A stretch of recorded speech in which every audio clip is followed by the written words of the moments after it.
Hello and welcome to my talk. As Julia has already introduced me, I'm going to talk about how I botched up an Urban Larp and what I learned from it. And this is the story of the Wall 2061, a Cyber City experience. That was the name of it. It happened in 2018 here in Berlin.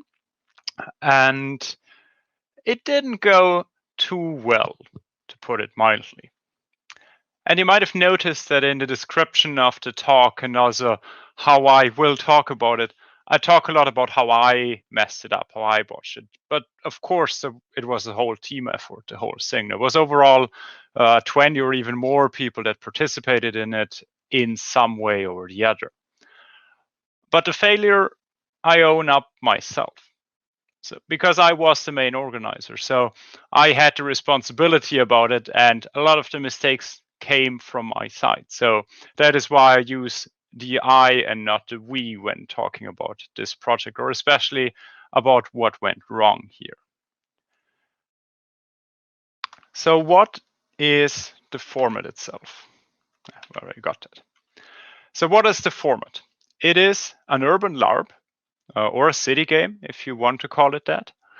And that is kind of a format that was inspired by some other games that happened here in Germany or also internationally. Some of them ARGs or alternate reality games, or some of them more on the street game level that are more city game. So here in Germany, the Waldritter organization is doing a lot of these ARG style games that are happening outside. But what we wanted to achieve was to combine that with some strong LARP aspects. So in that urban LARP style, the game is played in public as well as in private. So in public means that outside on the streets of Berlin, in that case, you do things, you are in costume, but you are in this new world. So you have all these cool elements of seeing basically the world in a new kind of lens and experiencing it differently than you know it. And then you also have all these non-players there that are being the backdrop for it. So you have, in a way, more NPCs than you could ever kind of cast or get yourself. But there's a lot of things that you can't do in public. So, of course, you can't have any LARP fights or anything, or also any kind of stronger escalations. You can't really do that because it would be unsafe, not really responsible, and probably also illegal depending on where you are. At least here in Germany it would be. So it is also important to have some private kind of venues as well. And we had that. So there were like several locations that were private venues where players could go in and the more intense play would actually happen in there. So you would have everything from a cool city game ARG, but then also allow for the dense role playing in private scenes that you could have somewhere out of sight, out of view of the public.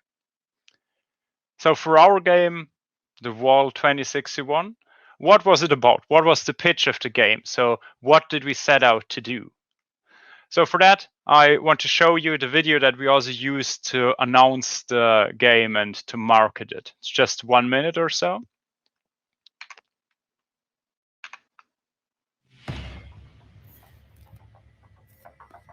It's time for this to end.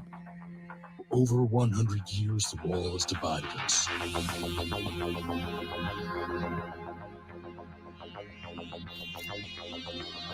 Two separate sides, both puppets of the combined government and Combinat.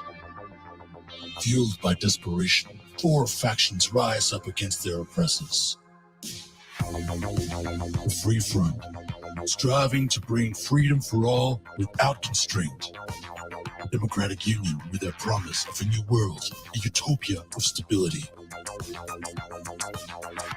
The Techno-Utopians with their AI leader that promises equality. And the Megacore, under which Berlin will reap much wealth and progress. Which is the right way? All promise a resolution. All have their flaws, but all want the same thing, for the wall to fall.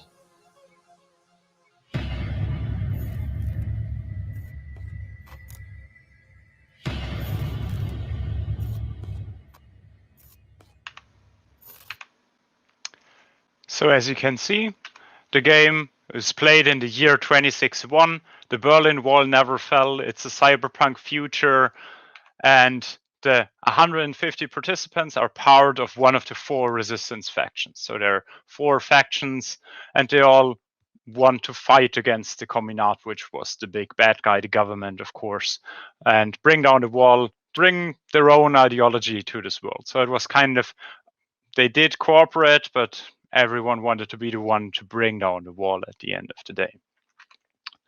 The game was funded with a Kickstarter campaign that we did 3 months before the game itself started. We put it at 3,000 euros. We got 6,000, so that was nice. We could afford some more props and everything. There were 2 types of characters in the game. Some were stationary. Those basically lived in those private spaces that I talked about. They had kind of their chamber game vibe going on. So it was usually 5 or 6 with like a very dense kind of story in there. And the moving characters, which were the ones that were mostly outside and they would visit these locations, they were part of more of the resistance game kind of. So there was also these 2 different styles of play in there. The stationary characters that were much more pre-written and much more extensive, and the moving ones which were a bit lighter on the side of scriptedness, basically. The game was played over 7 locations in a whole city district, Kreuzberg, if you've ever been to Berlin. It featured several scripted outdoor events with peoples and props, and we had 5 different apps, 10 NPCs, a radio station, a TV stream, 4 photographers, workshops, extensive characters. The game just went on for 5 hours. That was planned. And it was basically done by a team of 4 people. And if you've ever done any kind of organization, not even just LARP, you might realize already that there's gonna be some problems here. So the done by 4 people just refers to those people that are at the core of it, basically, that did a lot of different things. And around that, there were lots of prop builders and NPCs and others. But it already, when I wrote down this list, actually, I did feel a bit stupid because I was like, oh God, like, did we really try to do that? Did I really try to? That was insane. And yeah, unfortunately, it actually proved to be insane. So the game was wrought with problems from the beginning. There was not a lot of communication to the players or to the NPCs or others. It did run for its 6 hours at the end of the day, and stuff did happen, so it didn't fail completely. But it also wasn't too much fun, as the feedback that we got, or that I got from it, shows. What a shit show was one of the biggest ones. Some people got lost in the city just for 4 hours, didn't know where to go. Some NPCs that sat alone in a room for like hours on end, lost communication, like all of these different things. Like, and some people even didn't really have much fun in the game itself when they had some play. So yeah, there was some positive feedback as well. But we as humans tend to filter out the positive and kind of focus on the negative feedback, right? And that was the case for this as well, in a way. But here, actually, a lot of the feedback was negative, even if it was basically formulated positively or with some other bits and pieces of it. And why did that actually happen? So what actually happened there? What were the problems of it? The problems already started with the check-in process that wasn't really organized. Volunteers that did it weren't briefed properly, so not all the materials were there. So it took forever. The workshops, the same thing. The workshop leaders weren't really briefed correctly. Then a lot of NPCs didn't really know what to do or where to get their information from.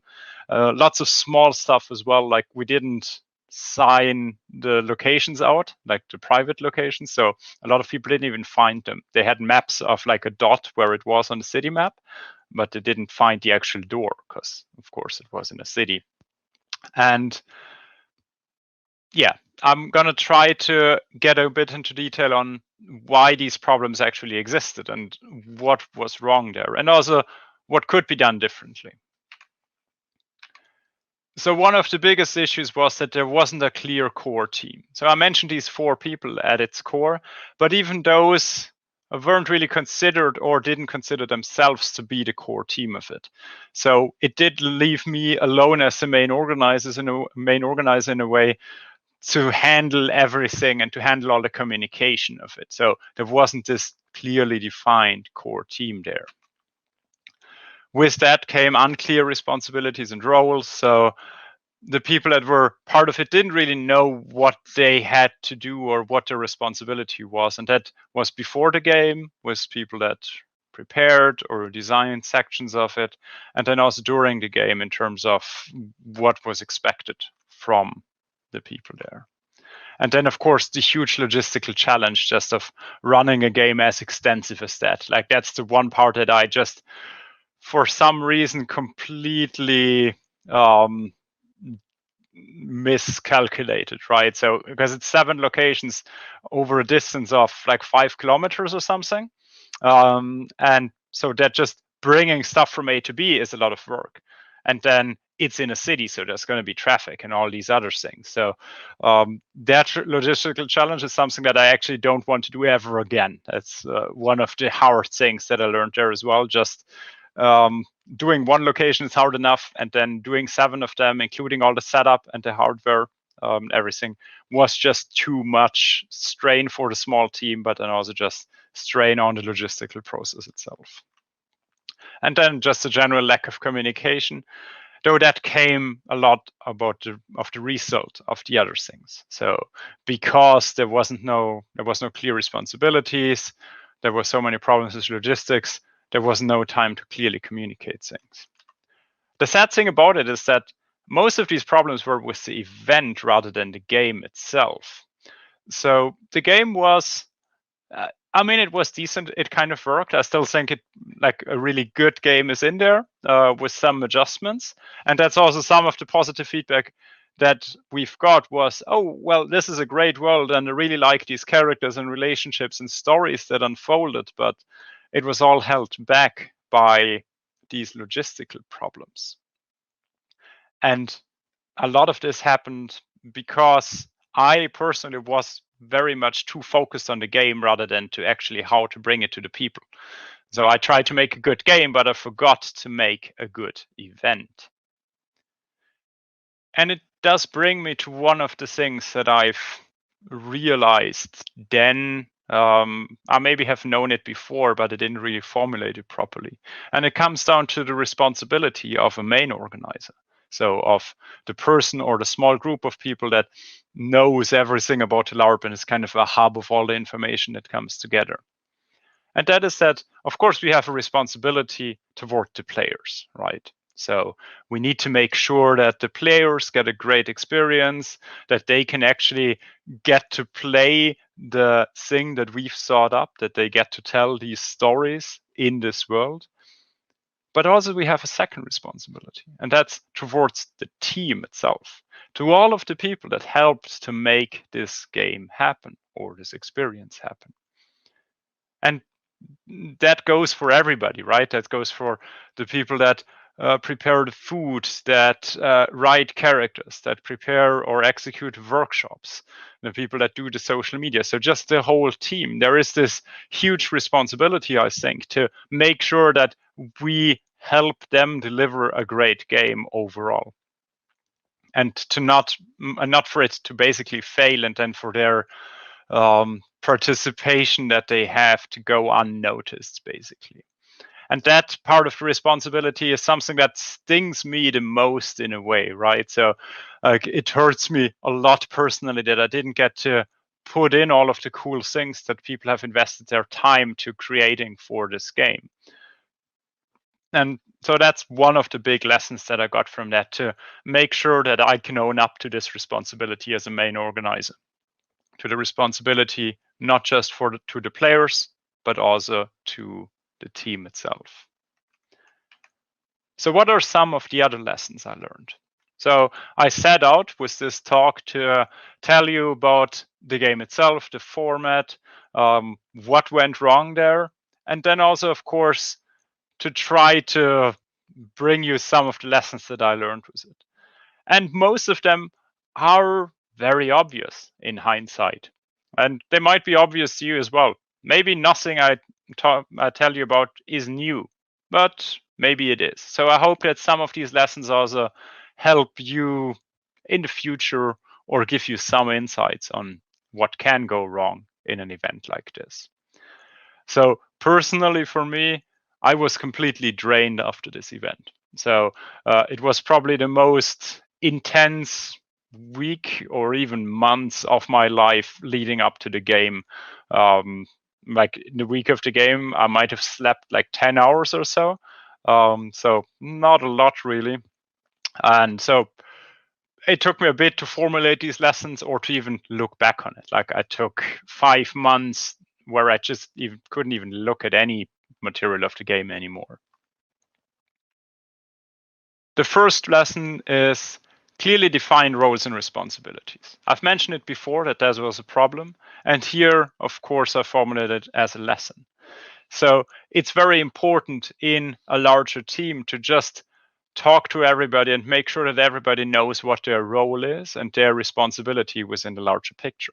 That doesn't mean that you need to have like a fancy organizational diagram or anything that reminds too much of the corporate world, but still it makes sense to talk about these things or even think about them to see, okay, what are the responsibilities of every team member themselves? That brings me to the second lesson, to bring in people early and empower them. Because if you want people to take responsibility, you need to be willing to give it to them or to let them take it. And that was one of my big mistakes that I did, or maybe it's even part of my character in a way to say, so quite often I was just completely down in my work and was like, okay, this whole section, I could give it to somebody else, but if I do, then I need to tell them all of these things so they make it properly, and it's too late for that now, so I'll just do it myself because that's quicker. If you do that often enough, it means that you won't be able to do it quicker because you will just run out of time. And that's what happened to me there. And so the big lesson here is that if you want people to take responsibility, bring them in early and empower them with something. Tell them, oh, this is your complete area. Like you can have this. Like your responsibility is this faction of the game, or is the check-in process, or is whatever part you want them to do. And that will often mean that things are not done as you would want them to do, or like you would want to do them yourself. But it might sometimes mean that they're done even better. So, or just different, like on the same quality level or different. Maybe it will mean that they're not done as perfectly as you would have made them.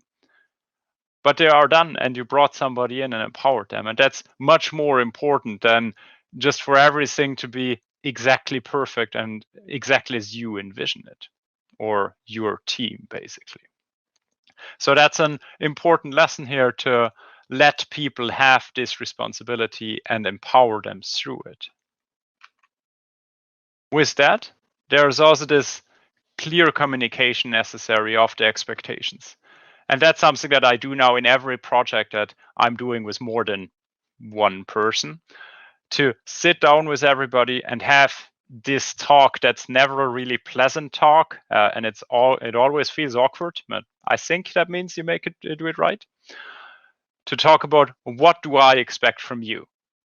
But then also, what can you expect from me? So what do I pledge to you as a team member, basically? And what do I expect in return? So just to have this conversation. And it can mean that nothing is really expected. It's fine. Or it can mean, I expect you to uphold these guidelines or to uphold these deadlines. So it's going to be different from team to team and person to person. But it's important to talk about it, because people won't know, and perceptions will be very, very different if you don't communicate them. So that's a very important talk, I think, to have with everyone, to say, what are the expectations here, basically. Then a very small logistical lesson that I learned: PAs are valuable assets, and PAs in that sense are personal assistants. And I know that sounds corny as hell, right? Like, who has a personal assistant? Like, fucking douchebag business people, right? But there was this thing in the wall. It happened where one of the volunteers came in like 5 minutes before the game started, and it was a very last minute thing. So I didn't really have any work for her, any job. So she came up to me, what should I do? I gave her some small task. She came back to me like 20 minutes later. Oh, it's done. What should I do now? I did that again. She came back to me. So it was very stressful for me. So I was just like, I was very stressed at this moment anyway. So I was just like, yeah, just follow me around and I'll kind of give you small tasks. And she did for the whole evening. And it was insanely useful for me to just offload some of my mind space of being like, oh, please get in contact with this faction or this group and get this information for me, please. But afterwards, I felt terrible about it. So a few days after, I reached out to her and was like, yeah, I'm sorry how this kind of turned out, because that was really crappy of me to just put you into this position. But she loved it, actually. She was like, oh, this was great, because she got to participate in this whole organizational process that she couldn't have otherwise, because she wasn't part of the team. So for her, it was still valuable. And for me, it was valuable. So now it's something that I try to look out for in future events, to have persons in there, team members that don't really have any job other than the jobs that are given to them by the organizers at that point. And that's just a very useful logistical thing to have and to think about having. And now I know that it's not a terrible job, because up until that point I was always, oh, well, I can't really put that on someone because it's just feels so weird. But now I do that. Some people like it, so it's something that people can do, and it is very valuable. And then the last lesson, and maybe the biggest one in a way, but also the most obvious one, is to learn to fail. And I know everybody always says that, and everybody kind of knows that, and I knew it before I did the wall, and I still know it. But then to experience it is something else, right? So to learning to fail, and also to embrace it in a way, to not say, oh, well, this failed, so I'm never doing that again. But then to say, okay, what can I actually take from it? And what can I do with this information that I gained? And how can I make sure that it doesn't happen again in a way as well? So this is maybe the biggest lesson, is not just that I learned how to fail, but that I also experienced it firsthand in just such a visceral matter, that it will always stick with me now. And it will always be part of who I am as a designer and as an event organizer, that I had this experience. So I can't really suggest or recommend doing a game for 150 participants and completely failing at it. Though if it happens to you, don't let it pull you down completely. Try to look back at it and try to see, how can I make it better next time? And what can I do better? Like, what are the specific things that I can do better? And then go out and do it.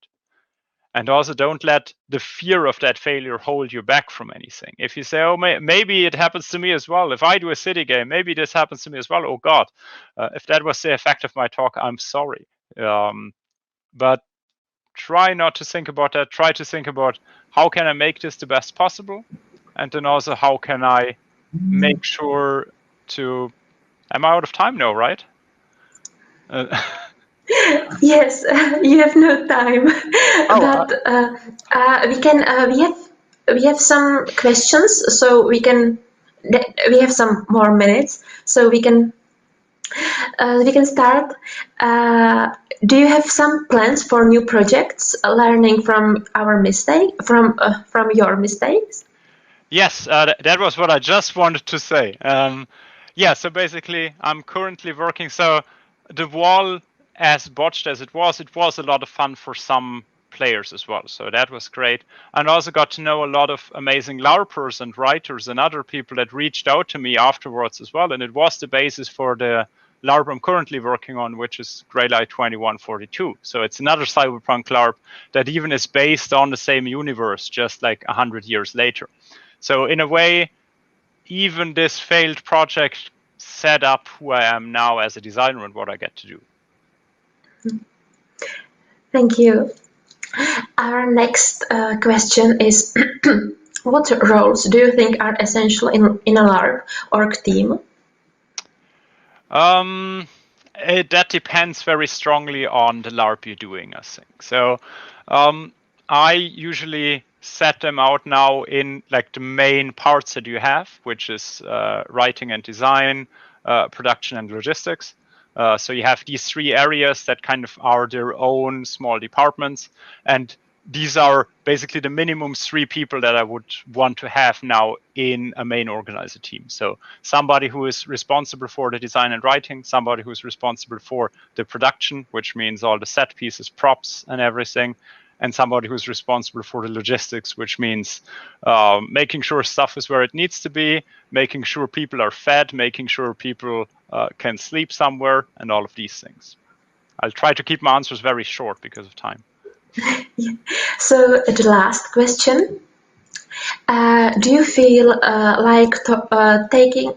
Do you feel like taking all our learnings to make a better rerun, or is that the topic burned for you? Which would be understandable for after hearing all this?